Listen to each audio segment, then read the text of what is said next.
This video is sponsored by Squarespace. Whether you're a street photographer or not, I am sure that you have noticed the huge boom in this genre of photography over the last few years. Our interest in street photography, the cameras used, and the process behind each artist seems to have us fascinated with this style of image making. But there is a big problem with street photography in today's world, and it's becoming increasingly harder. So why is that? In today's video, I'm going to break down the 4 main reasons why I think it is harder than ever to be a street photographer in 2025. One of the biggest reasons I think it's so much harder to create really stunning street photography images nowadays is because the general mise-en-scene of life, so to say, now is just not as aesthetically pleasing as it was when we saw the greats creating in those eras like the 50s, 60s, 70s, even the 80s and 90s in New York. Just think for a second, when you step outside your door and you go to take photos, it's very likely that you'll see something really cool, a cool composition, or you'll see an old car or a person who looks really interesting. Maybe it's something that doesn't necessarily tell us that it's 2025 and that's why it looks good, but it's so likely that there'll be something in the corner, like a Tesla or something, that just totally kills the whole vibe and brings this like modern aesthetic to everything that I just feel doesn't look as good as things used to look. Even when we look at the way people dress now, I think people dressed up a lot more in decades past, and the color of their clothes was a lot more striking.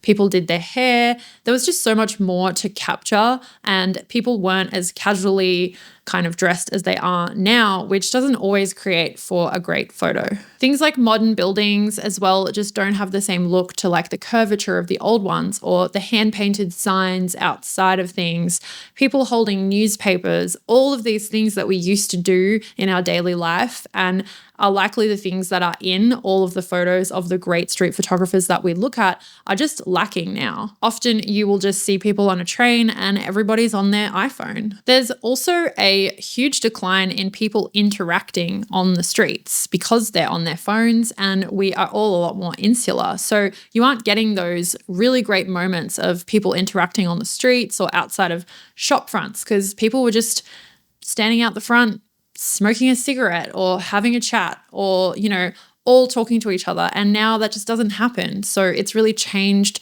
the types of moments that we can capture as street photographers. Of course, this depends on your personal preference. And I am by no means saying that you can't make good compositions from a row of people all on their iPhone. I think that would be a cool photo.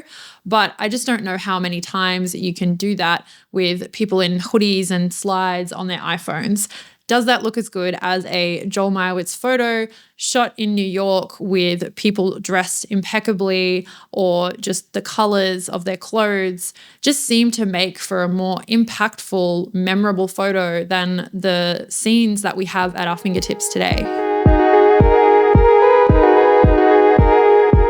My second point here on why street photography has become increasingly difficult is privacy. Obviously, we are all now on social media, and I think that generally as a society, we are a lot more aware of our privacy and where the images that we're creating or people are taking of us and our information are going. I think most of you would agree that we've become a lot more paranoid than we've ever been before off the back of pandemics and different political situations.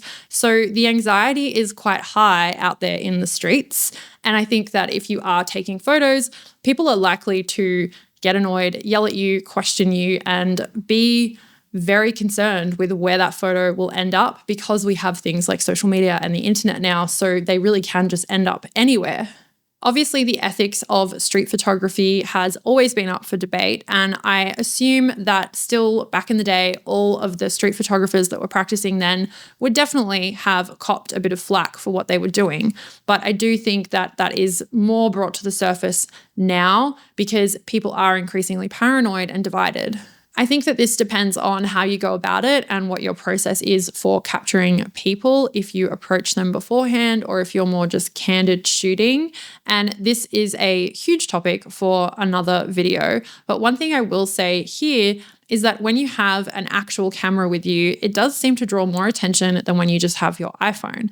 And I find it personally funny that people will react differently to a proper camera than they will if you have an iPhone, which can just take photos and videos all the time. A really good way to combat any discrepancies that happen when you are out in the field shooting, whether you are approaching people or you're doing the candid style, is to show them your website on your phone to give yourself a little bit of backup, showing that you are a photographer who is maybe developing a certain type of project, or just validate and show them that you're serious about what you're doing. I think this legitimizes you out in the field when you are running into those situations. And the best place to build your website is Squarespace.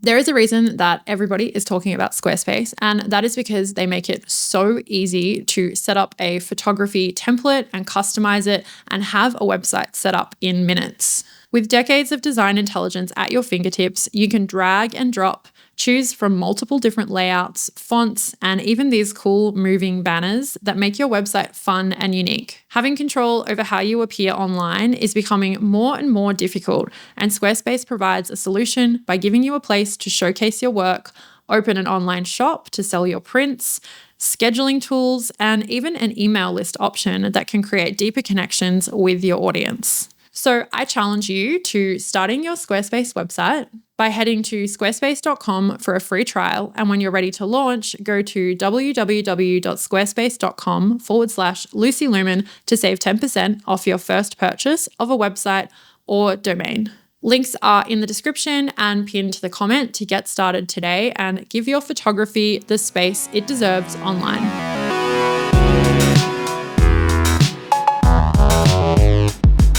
The third reason I think street photography has become so hard is it is very, very saturated now in 2025. I think this is for a few reasons, but one of the main ones is actually gear. So because of the rise in Fujifilm cameras and how amazing and portable they are, cameras like the Ricoh and obviously Leica, who have been around forever, these kind of cameras are being used for street photography because they really work for that kind of genre. And those cameras are really popular, and it's just driving the interest in that type of photography because when we go online, we see people using those cameras in that style of photography. Everyone wants to get an X100V and become a street photographer, which means that a lot more people are trying their hand at this genre, which is totally fine. But we all know when everybody's doing something, it becomes harder to break through and create something unique looking. I also think street photography is popular because it is giving you a set of rules to follow or parameters. A lot of other styles of photography can be a lot more loose and sort of interpretive. And I think street photography gives you a location. There's a lot of examples of it. So people go out and feel like they have a jumping off point. It's also a lot more social compared to other types of photography. You see videos like Faisal Westcott on the streets of New York shooting with other photographers, and they're all talking about their cameras and talking about street photography. YouTube channels like Walkie Talkie have really brought all of that to the surface, and even someone like me who just kind of dabbles in street photography is still really fascinated by channels like Walkie Talkie, and I really want to go out and shoot street photos, and I find it hard to put my own stamp on it because I am so flooded with all of the images that we know and feel like we should be creating that are street photography.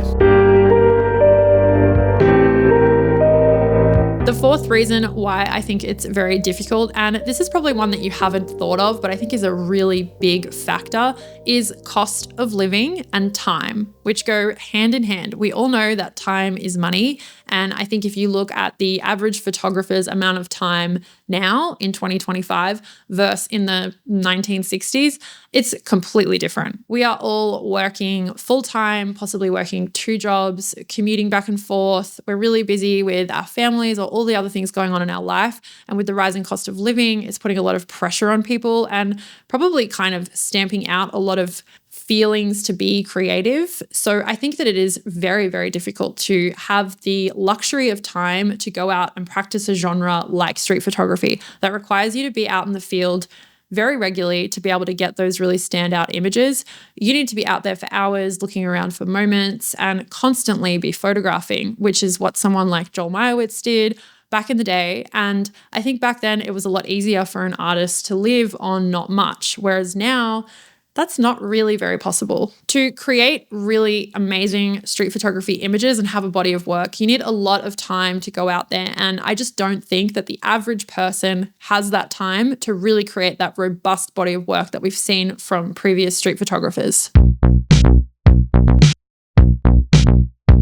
So taking all of this into account, I don't think that street photography is impossible in 2025. And I think it's popular for a reason. I think that everybody is wanting to see these kind of images and still is interested in human life being depicted on the streets. So don't let the greats' work hold you back, and don't think that you can't capture really great images just because things don't look as aesthetically pleasing as they once did. I think with this, we need a bit of a paradigm shift. So we need to look at things in the way of, this is what I have to work with, and embracing it and leaning into it. And how can I comment on what's going on now, rather than trying to push that older style look onto a modern time. I think that we've seen enough images trying to recreate the great street photography scenes of the past. So I'm excited to see more street photographers lean into the modern aesthetics and really say something and create different images with that. So this channel is all about learning and getting inspired. So if you know of street photographers that are making our modern world look amazing, please let me know below so I can check them out. Hilux or something. Do they have Hiluxes in?